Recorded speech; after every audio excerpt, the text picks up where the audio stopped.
Hey everyone, and welcome to another community video. Today, we're doing a deep dive into a tactic, expired domain abuse.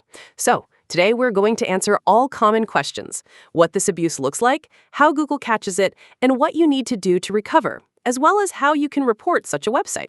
So, let's dive in. What are the signs of an abused expired domain? The core idea is to take advantage of an old domain's reputation to rank spammy content.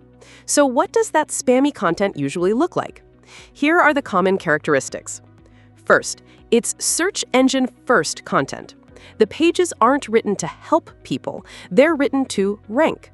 This often involves keyword stuffing, unnaturally repeating keywords, or using AI to generate a large volume of low-value articles just to cover many topics. Its second is often scaled content abuse. This is where automation is used to produce a huge amount of content across different topics without adding any real value. It's just summarizing what others have already said. And third, it's often thin affiliate content. This is where the site is filled with product affiliate links, but the reviews and descriptions are just copied from the merchant. There's no original testing, comparison, or helpful insight. Basically, if a site feels like a cookie-cutter template with unoriginal, low-quality content, it's a huge red flag. Next is, how does Googlebot catch this, and what are the consequences?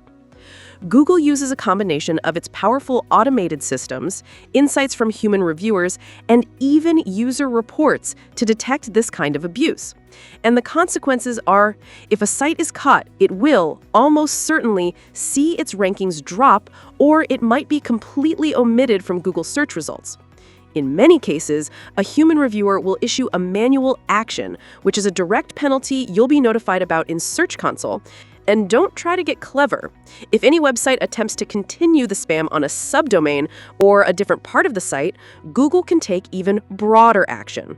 It's time to know, how do I fix it? If you've been penalized for this, here is your recovery plan. Step 1. Acknowledge the violation.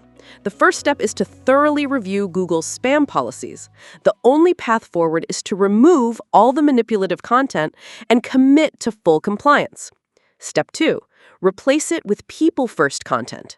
You need to get rid of all the low-value, search engine-first content.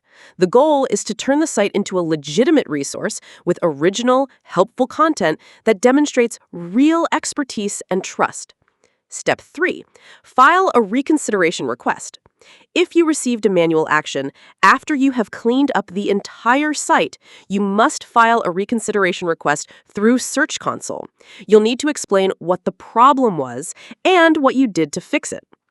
And be prepared to be patient. It can take a period of months for Google's automated systems to reevaluate your site and learn to trust it again. You can use the Search Quality User Report to report pages that you think are spammy in nature, whether they involve spammy content, engage in spammy behavior, appear deceptive or low quality, or contain paid links. And that's it for this video. If you're still having trouble, the Google Search Central community is a great place to discuss, available in many languages. If you enjoyed this video, please like and subscribe for more. Thanks for watching.